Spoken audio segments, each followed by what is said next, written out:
So June has come and gone, July has come and gone, but how about that debt though? Has any of that gone? Sort of.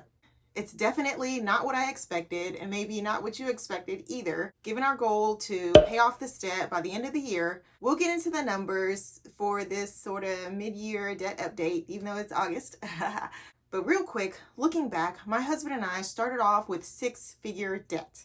That got up to its highest of $138,000 in the beginning parts of 2020. That was around March when we bought a car.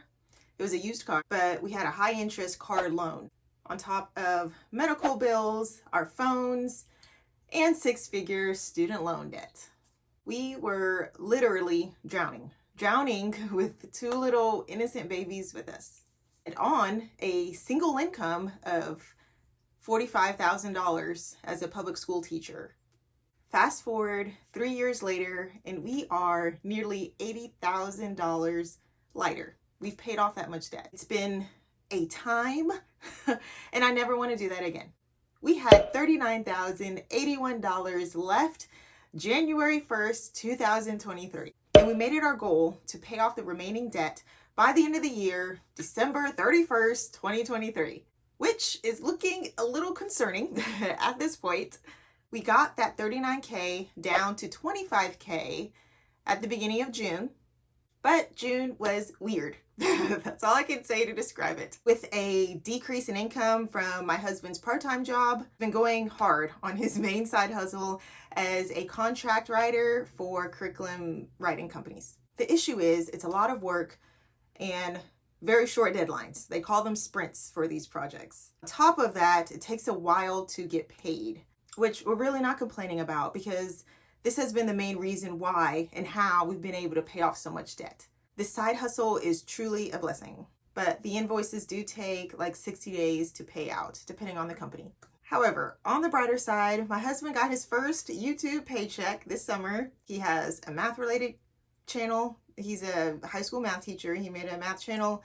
He got monetized and he got paid out. That first check for $122.19 plus the other income from June came to $4,965.61. Expenses came to $4,450.84. So that's like $500 difference. Then for July, income was $4,682.45. Expenses for our household was $4,628.69. A lot tighter, like a $50 difference. Summer was rough, not a lot of margin, but we still threw some money towards debt. And that's how we're doing it. Increasing our income as much as we can, decreasing our expenses as much as we can, and throwing the rest towards debt. That rest is what they call margin. So we didn't go on summer vacation. We didn't have fun.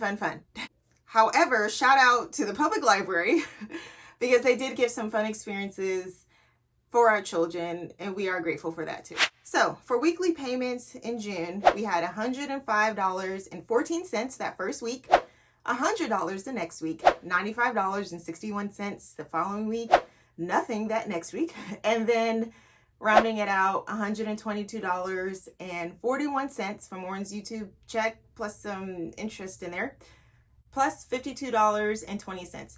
All that came to our total debt payment in June of $475.36. It is the lowest amount that we've put towards debt in the entire year of 2023. Even though we have this goal of paying off $39K, we only put $400 towards debt.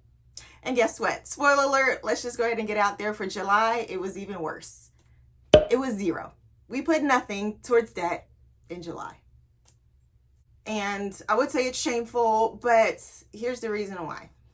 Not blaming our children or anything, but we did have to pay tuition for our children for the next school year.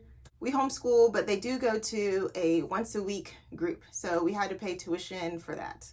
Like you have to pay the whole year up front. We had a couple other things sprinkled in there. We had a tire that blew out. We had to get an oil change. We had web hosting that came out for the year, and it just added up. plus the decrease in income, it just made it to where we didn't have a lot of that margin that I was talking about. Let me show you what that $400 did.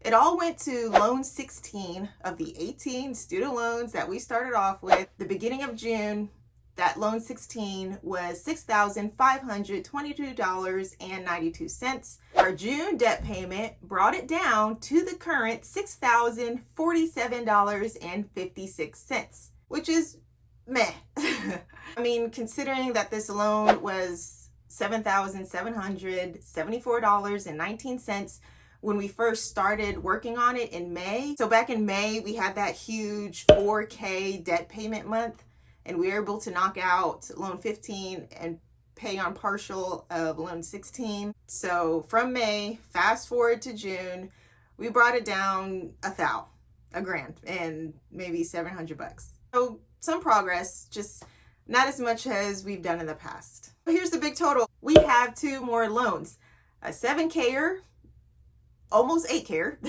and the last loan is a whopping 11K. Our total debt the beginning of June was $25,474.36, and you can probably see kind of what we did. June's payment brought it to $24,999, and that was very intentional.